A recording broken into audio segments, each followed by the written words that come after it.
ओम शांति। आज 7 जून 2024 के बाबा के अनमोल मधुर महावाक्य सुनेंगे। आज की बाबा की मुरली धारणा युक्त मुरली है, जिसमें बाबा कहे, बच्चे तुम आपस में भाई भाई हो, एक पिता की संतान हो, तो तुम्हारा आपस में भी बहुत रूहानी लव होना चाहिए। खीर खंड होकर के रहना है, कभी भी आपस में लड़ना झगड़ना नहीं है, लून पानी नहीं होना है। वही बच्चे बाबा को बहुत प्यारे लगते हैं, जो सबका कल्याण करते हैं और जो फूल बन करके रहते हैं, कभी किसी को कांटा नहीं लगाते, कभी बाप से रूसते नहीं है, देह अभिमान में आकर के आपस में लड़ते नहीं, लून पानी नहीं होते, क्योंकि जो लून पानी होते हैं वो बाप की इज्जत गंवाते हैं, अर्थात बाप की निंदा कराने वाले बनते हैं।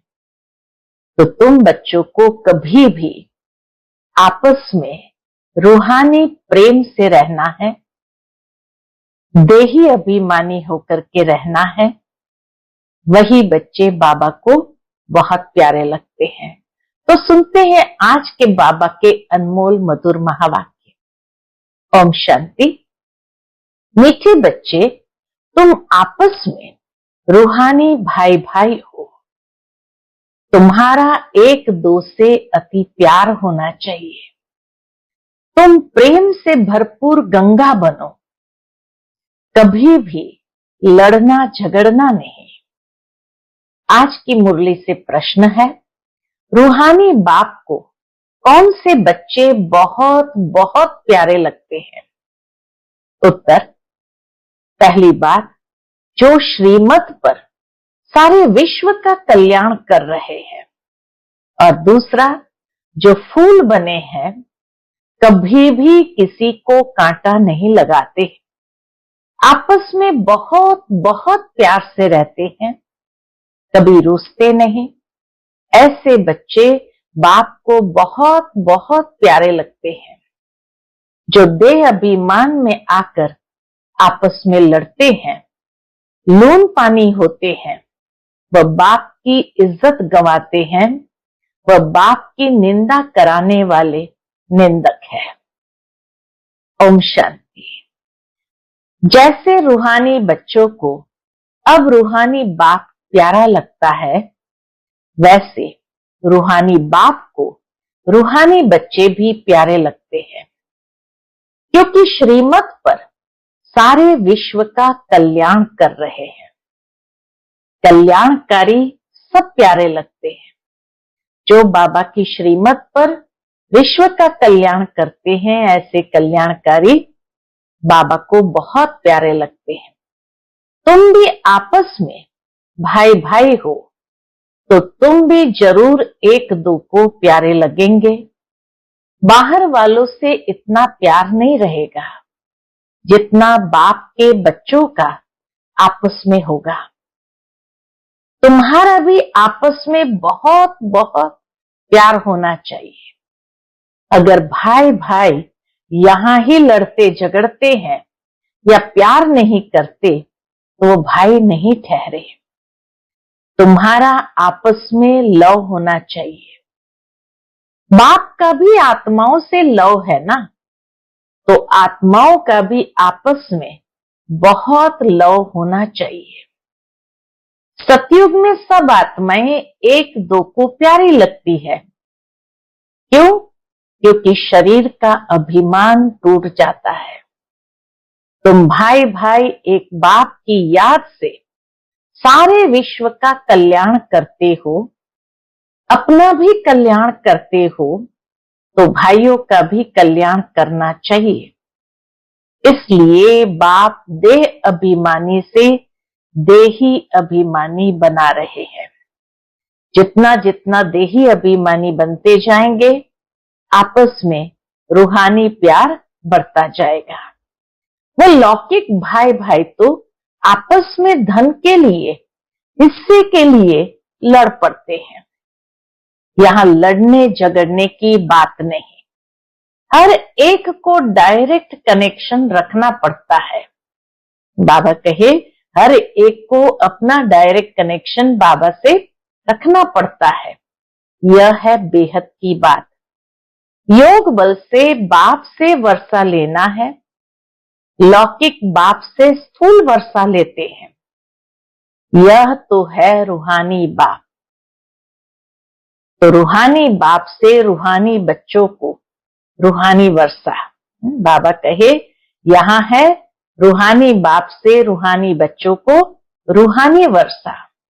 स्थूल के वर्षे की बात नहीं है, वो भी भविष्य नई दुनिया में प्राप्त होता है, परंतु बाप का वर्षा तो रूहानी वर्षा है।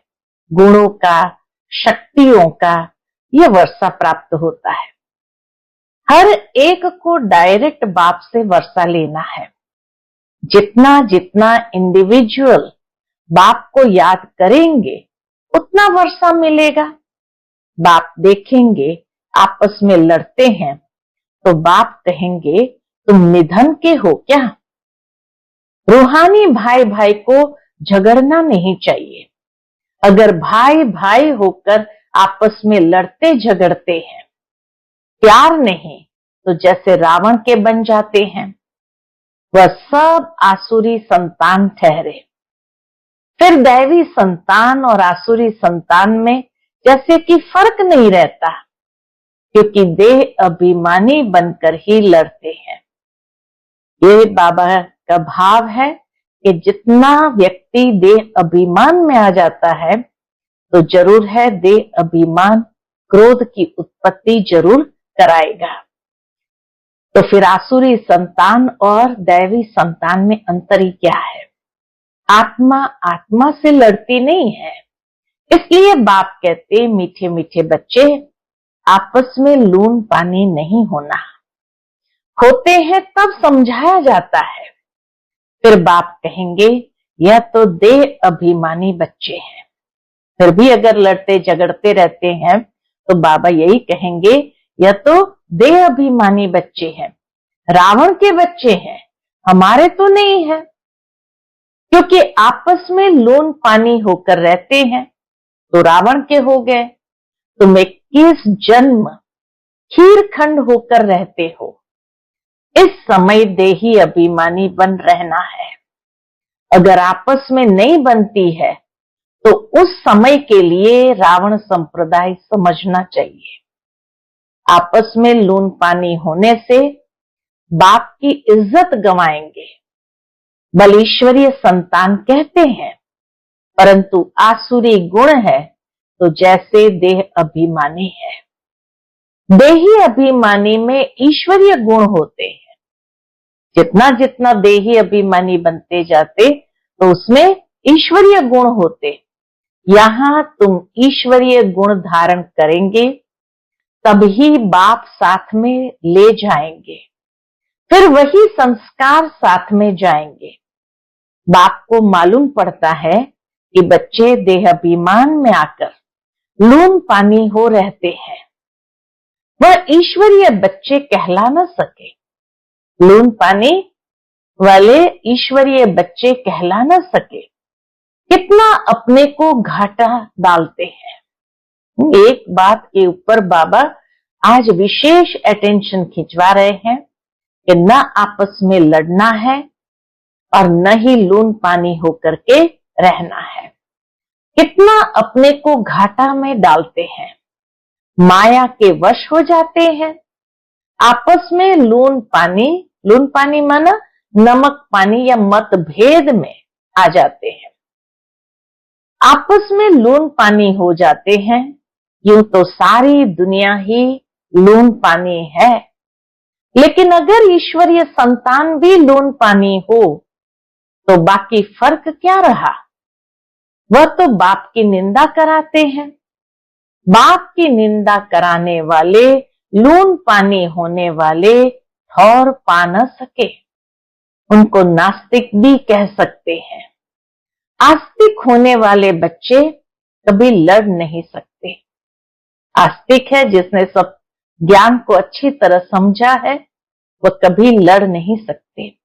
तुम्हें आपस में लड़ना नहीं है, प्रेम से रहना है, यहां ही सीखना है। जो फिर 21 जन्म आपस में प्रेम रहेगा। बाप के बच्चे कहलाकर फिर भाई भाई नहीं बनते तो वह आसुरी संतान ठहरे।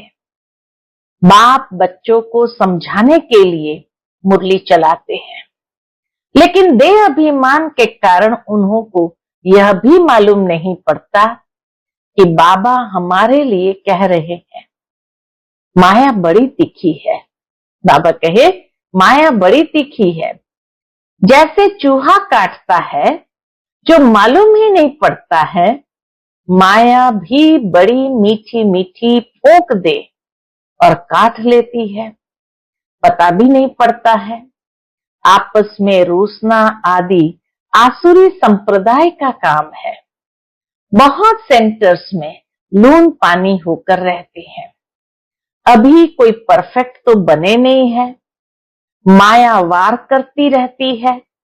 माया ऐसा माथा मोड़ लेती है जो पता ही नहीं पड़ता है। अपने दिल से पूछना है कि हमारा आपस में प्रेम है व नहीं। प्रेम के सागर के बच्चे हो तो प्रेम से भरपूर गंगा बनना चाहिए। लड़ना झगड़ना उल्टा सुल्टा बोलना, इससे न बोलना अच्छा है। Hear no evil, see no evil, talk no evil. अगर किसी में क्रोध का अंश है तो वह लव नहीं रहता है। इसलिए बाबा कहते हैं रोज अपना पोता मिल निकालो। आसुरी चलन सुधरती नहीं तो फिर नतीजा क्या निकलता है? क्या पद पाएंगे? बाप समझाते हैं कोई सर्विस नहीं करेंगे तो फिर क्या हालत हो जाएगी? पद कम हो जाएगा। साक्षात्कार तो सबको होना ही है। तुमको भी अपनी पढ़ाई का साक्षात्कार होता है। साक्षात्कार होने के बाद ही फिर तुम ट्रांसफर होते हैं। ट्रांसफर होकर तुम नई दुनिया में आ जाएंगे। पिछाड़ी में सब साक्षात्कार होगा। कौन कौन किस मार्क से पास हुआ है। फिर रोएंगे, पीटेंगे, सजाएं भी खाएंगे, पछताएंगे। बाबा का कहना नहीं माना। बाबा ने तो बार बार समझाया है कोई आसुरी गुण नहीं होना चाहिए। जिनमें दैवी गुण है उनको ऐसा आप समान बनाना चाहिए। बाप को याद करना तो बहुत सहज है। अलफ और बे। अलफ माना बाप, बे बादशाही। तो बच्चों को नशा रहना चाहिए। अगर आपस में लून पानी होंगे तो फिर ईश्वरीय औलाद कैसे समझेंगे? बाबा कहे आपस में लून पानी होंगे तो ईश्वरीय औलाद कैसे समझेंगे? बाबा समझेंगे ये आसुरी औलाद है। माया ने इसे नाक से पकड़ लिया है। उनको पता भी नहीं पड़ता है। सारी अवस्था डावाडोल, पद कम हो पड़ता है। अवस्था भी डावाडोल और पद कम हो पड़ता है। तुम बच्चों को उन्हें प्रेम से सिखाने की कोशिश करनी चाहिए।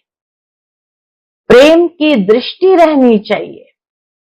बाप प्रेम का सागर है तो बच्चों को भी खींचते हैं ना, तो तुमको भी प्रेम का सागर बनना है। बाबा कहे तुमको भी प्रेम का सागर बनना है। बाप बच्चों को बहुत प्यार से समझाते हैं। आज की सारी मुरली प्यार के सागर के बच्चे, प्यार की गंगा बन जाओ। बहुत आपस में रूहानी प्यार से रहना है और बाबा का नाम बाला करना है। तो बाप बच्चों को बहुत प्यार से समझाते हैं, अच्छी मत देते हैं। ईश्वरीय मत मिलने से तुम फूल बन जाते हो। सब गुण तुमको देते हैं। देवताओं में प्यार है ना, तो वो अवस्था तुम्हें यहाँ जमानी है। इस समय तुमको नॉलेज है, फिर देवता बन गए तो नॉलेज नहीं रहेगी। वहां दैवी प्यार ही रहता है। तो बच्चों को अब दैवी गुण भी धारण करने हैं। अभी तुम पूज्य बनने लिए पुरुषार्थ कर रहे हो, अभी संगम पर हो। बाप भी भारत में आते हैं, शिव जयंती मनाते हैं, परंतु वह कौन है, कैसे, कब आते, क्या करते हैं, ये नहीं जानते हैं। तुम बच्चे भी अभी नंबरवार पुरुषार्थ अनुसार जानते हो। जो नहीं जानते वह किसको समझा भी नहीं सकते, फिर पद कम हो जाता है। स्कूल में पढ़ने वालों में कोई की चलन खराब होती है तो कोई की सदैव अच्छी चलन रहती है। कोई प्रेजेंट रहे, कोई एब्सेंट। यहाँ प्रेजेंट वह है जो सदैव बाप को याद करते हैं। स्वदर्शन चक्र फिराते रहते हैं। बाप कहते हैं उठते बैठते तुम अपने को स्वदर्शन चक्रधारी समझो। भूलते हो तो एब्सेंट हो जाते हो। जब सदैव प्रेजेंट होंगे तभी ऊंच पद पाएंगे, भूल जाएंगे तो कम पद पाएंगे। स्वदर्शन चक्रधारी निरंतर बनना है, भूल जाते हैं तो एब्सेंट गिनी जाती है। और बाबा कहे तुम्हें ऊंच पद पाना है तो सदैव प्रेजेंट रहना है। बाप जानते हैं अभी टाइम पड़ा है। उच्च पद पाने वालों की बुद्धि में ये चक्र फिरता होगा। कहा जाता है शिव बाबा की याद हो, मुख में ज्ञान अमृत हो, तब प्राण तन से निकले। शिव बाबा की याद हो, मुख में ज्ञान अमृत हो और तब प्राण तन से निकले। अगर कोई चीज से प्रीत होगी तो अंत काल में वह याद आती रहेगी। खाने का लोभ होगा तो मरने के समय वह चीज ही याद आती रहेगी, ये खाऊं वो खाऊं, फिर पद भ्रष्ट हो पड़ेगा। एक एक बात का अटेंशन बाबा कितना खिंचवाते हैं।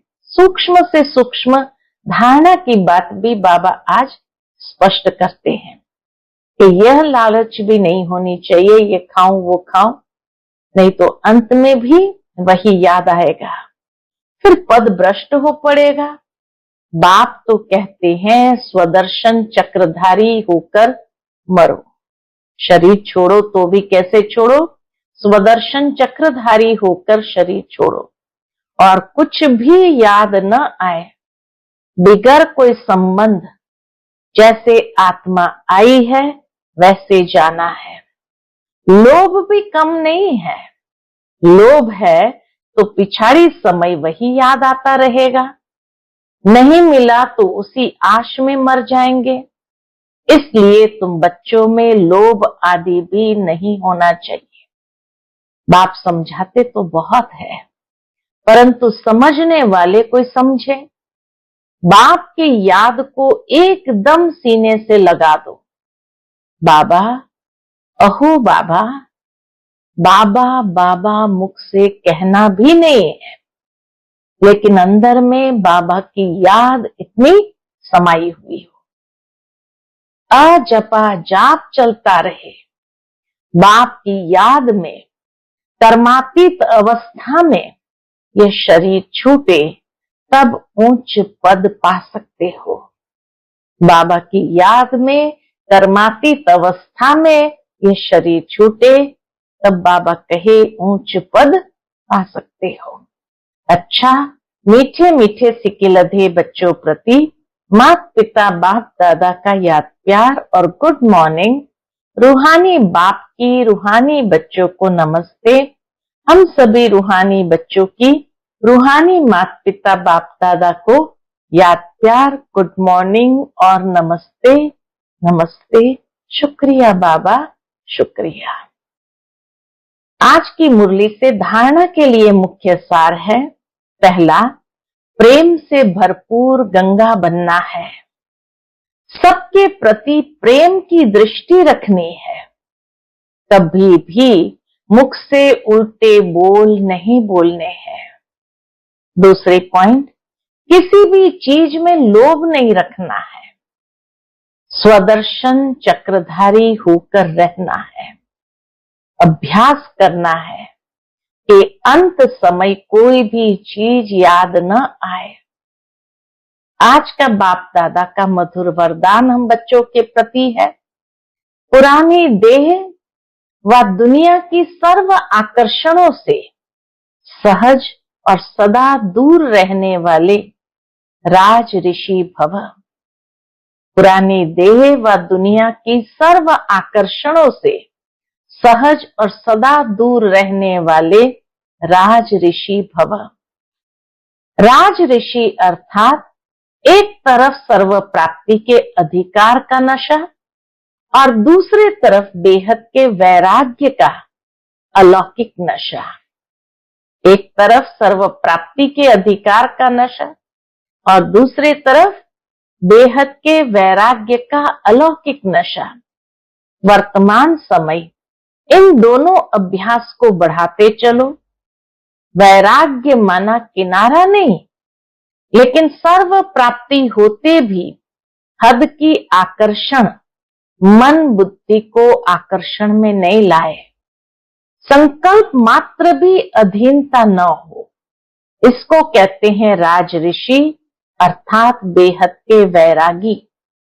ये पुरानी देह व देह की पुरानी दुनिया, व्यक्त भाव, वैभव का भाव, इन सब आकर्षणों से सदा और सहज दूर रहने वाले। आज का स्लोगन है, साइंस के साधनों को यूज करो लेकिन अपने जीवन का आधार नहीं बनाओ। साइंस के साधनों को यूज करो लेकिन अपने जीवन का आधार नहीं बनाओ, क्योंकि नहीं तो जैसे ही आधार खिसकेगा तो अवस्था नीचे आ जाएगी। अच्छा, फिर मातेश्वरी जी के मधुर महावाक्य है। मम्मा ने कहा, देखो मनुष्य कहते हैं कौरव और पांडवों की आपस में कुरुक्षेत्र में लड़ाई लगी है, और फिर दिखलाते हैं पांडवों का साथी डायरेक्शन देने वाला श्री कृष्ण था। तो जिस तरफ स्वयं प्रकृति पति है उसकी तो विजय जरूर होगी। देखो सभी बातें मिला दी है। अभी पहले तो इस बात को समझो कि प्रकृति पति तो परमात्मा है, श्री कृष्ण तो सतयुग का पहला देवता है, पांडवों का सारथी तो परमात्मा था। पांडवों का सारथी परमात्मा था। अब परमात्मा हम बच्चों को कभी हिंसा नहीं सिखला सकता है। न पांडवों ने हिंसक लड़ाई कर स्वराज्य लिया। ये दुनिया कर्म क्षेत्र है।